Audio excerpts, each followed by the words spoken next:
గురుగారు ఉపవాస నియమం అంటారు కదా! అంటే ముందు రోజు అంటే ఈరోజు ఏదైనా పండగో, ఏదైనా పర్వదినం అయ్యుండి మహాశివరాత్రి ఏదో ఒకటి అయ్యుండి, ఆ రోజు ఉపవాసం చేయాలనుకునే వాళ్ళు ముందు రోజు రాత్రి అల్పాహారం తీసుకోవాలి అంటారు. ఇది నిజమేనా? అలాగే చేయాలా? ఉపవాసానికి అర్థం తెలుసా అమ్మా?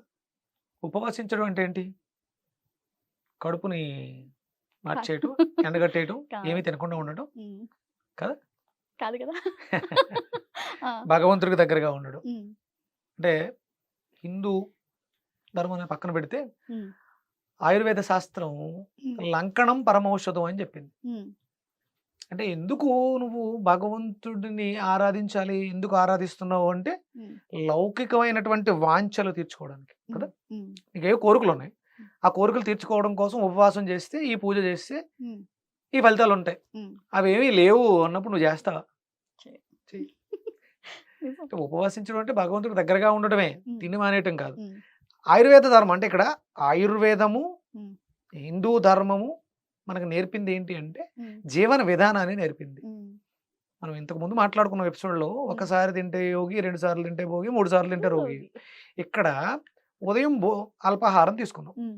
మధ్యాహ్నం భోజనం చేసావు. హ్మ్. ఇది గృహస్థాశ్రమంలో నువ్వు భోగిగా అన్ని రకాల సుఖాలను అనుభవిస్తూ ఉండడానికి. హ్మ్.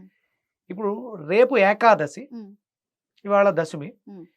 అప్పుడు రేపు ఏకాదశి ఉపవాసం చేద్దామని అనుకున్నప్పుడు, హ్మ్. దశమి రోజు సాయంత్రం ఏం జేస్తావు? ఒరిజినల్‌గా శాస్త్రంలో లేదు. హ్మ్. ఆయుర్వేద వైద్య విధానంలో లేదు. హ్మ్. అంటే నువ్వేం తినవు గదా! హ్మ్. ఆ దశమి రోజు మధ్యాహ్నం భోజనం అయిపోయింది. హ్మ్. అయిపోయిందింక. హ్మ్. ఏకాదశికొచ్చేసావు. హ్మ్. ఏకాదశి ఉపవాసం ఉంది కాబట్టి ఏకాదశి రోజు ఏం జేస్తావు? ఉదయం అల్పాహారం కూడా లేదు. హ్మ్. మధ్యాహ్నం భోజనం లేదు. హ్మ్. ఎలాగో శాస్త్రం ప్రకారం సాయంత్రం నిషిద్ధం సూర్యాస్తమయం తర్వాత. అవును. ద్వాదశి రోజు ఉదయం మాత్రం త్వరగా పూజ చేసుకొని త్వరగా తినాలి ఉంది శాస్త్రం. హ్మ్.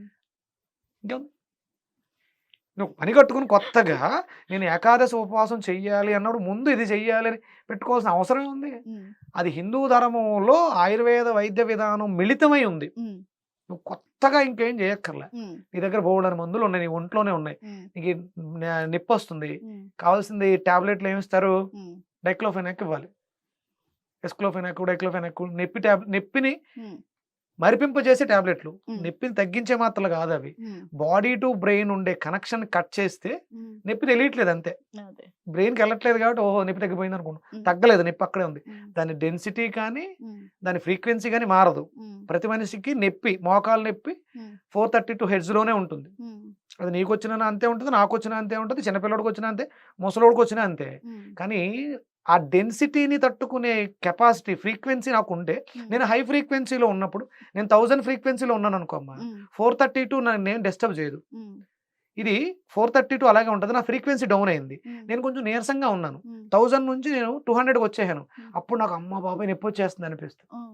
అంటే నొప్పి హెడేకొస్తే ఎవరికొచ్చినా హెడేక్ హ్మ్. 500, 512 ఇక్కడే ఉంటది. హ్మ్. అందుకనే మనోళ్ళు ఏమన్నారంటే పూజ చేయడం ద్వారా, ధ్యానం చేయడం ద్వారా ఫ్రీక్వెన్సీ పెరుగుద్ది. హ్మ్.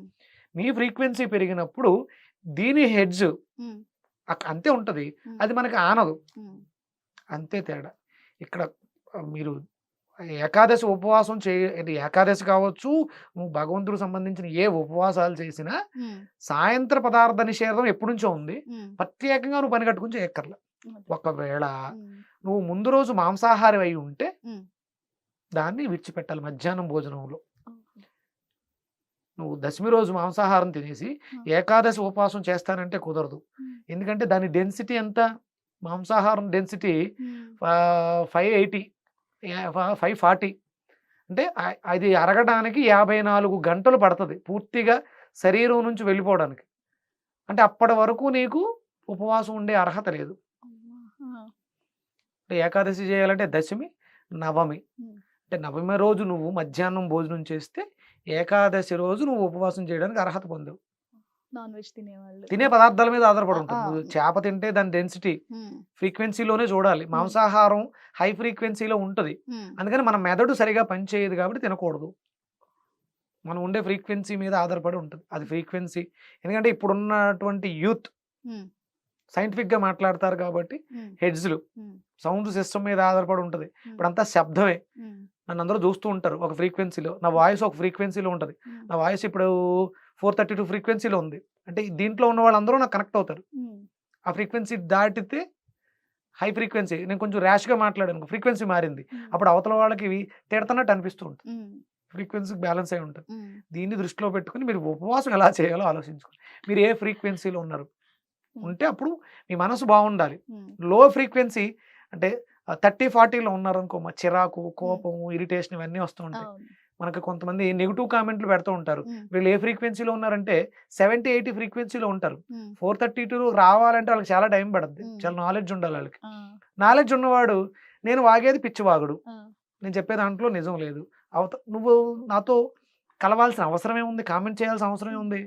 నువ్వు హై ఫ్రీక్వెన్సీలో ఉన్నప్పుడు ఈడెవడ పిచ్చివాడు వాగుతాడు అని కామ్ అవుతాడు. లేదు, ఆడు మంచి ఫ్రీక్వెన్సీలో ఉన్నాడు, నేను కూడా మంచి ఫ్రీక్వెన్సీలో ఉన్నాడు, అర్థం చేసుకుంటాడు, కామెంట్ చేయాల్సిన అవసరం లేదు, అప్రిసియేషన్ కూడా అవసరం లేదు, ఓకే 10 మందికి మంచి జరుగుతుందని న్యూట్రల్గా ఉంటాడు.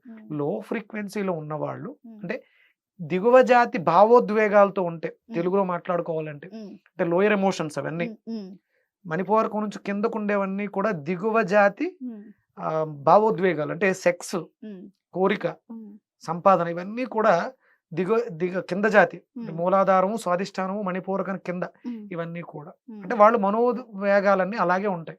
హై ఫ్రీక్వెన్సీ అంటే అనాహతము, విశుద్ధి, ఆజ్ఞ, సహస్రారం, ఇది డివైన్. భగవంతుడు ఎలా ఆలోచిస్తాడు, కింద ఉన్నవన్నీ దిగో జాతి, పైన ఉన్నవన్నీ డివైన్ ఎనర్జీతో కనెక్ట్ అయి ఉంటాయి. దానికి తగ్గట్టు మనం ఉపవాసం చేయాలి.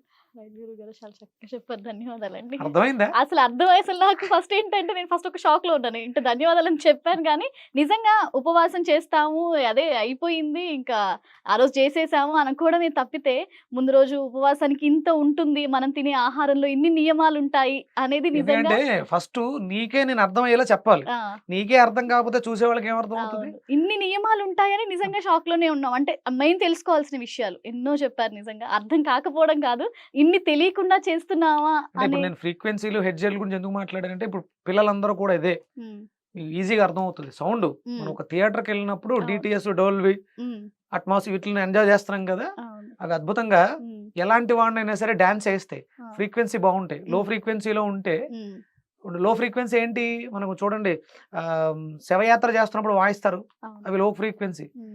దానికి ఎవరు స్పందిస్తారు, ఆ చుట్టుపక్కల ఉండేవాళ్ళే, స్పేస్ వరకు.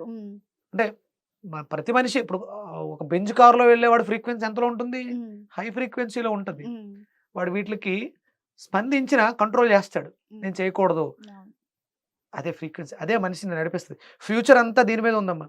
ఇప్పుడు మనం ఒక కొత్త యుగంలో ఉన్నాం, మొన్నటి వరకు అది మీనయుగం, ఇప్పుడు ఇది కుంభయుగం. కుంభం అనగానే సైంటిఫిక్, శని ప్రభావం అధికంగా ఉంటుంది. ఫ్యూచర్ అంతా చూడండి సైన్స్ మీదే ఉంటుంది, భవిష్యత్ అంతా కూడా ఇంచుమించు ఒక 2000 సంవత్సరాల పాటు మొన్నటి వరకు ఆధ్యాత్మికత నడిచింది, ఇప్పుడు అంతా కూడా సైన్స్ నడుస్తుంది. అంటే మనకి రోబోస్, ఆర్టిఫిషియల్ ఇంటెలిజెన్స్ ఇవన్నీ వస్తున్నాయి, ఇవి ఉండే కొలది ఇంకా పెరుగుతాయి. నేను కూడా అప్గ్రేడ్ అవుతున్నాను, ఒక మిషన్ తయారు చేశా, అప్గ్రేడ్ మిషన్. ఈ ఫ్రీక్వెన్సీని కనెక్ట్ చేసి మనిషిని హీల్ చేయడం ఎలా సౌండ్తో, త్వరలోనే చెప్తాను. మాకు ఆ కంటెంట్ ఫస్ట్ హిట్ టీవీకి మాత్రమే విక్రమాదిత్య గారు ఇస్తున్నారు, మేము రెడీగా ఉన్నాము. సో హిట్ టీవీ ప్రేక్షకులందరూ ముందు వెయిట్ చేయండి. విక్రమాదిత్య ఫ్రీక్వెన్సీ గురించి హెడ్జెట్ల గురించి ఇక్కడే మాట్లాడాలి, బయట ఎక్కడ మాట్లాడాలి, ఎందుకంటే ఇక్కడే అది ఆటోమేటిక్ వచ్చింది. అది అంటే మా ప్రేక్షకులకి అది వినే అదృష్టం ఉంది, తెలుసుకునే అదృష్టం నాకు కూడా ఉంది. నేనే యాంకర్ని ఇదే హిట్ టీవీకి, సో నేనే తెలుసుకోబోతున్నాను. ధన్యవాదాలు.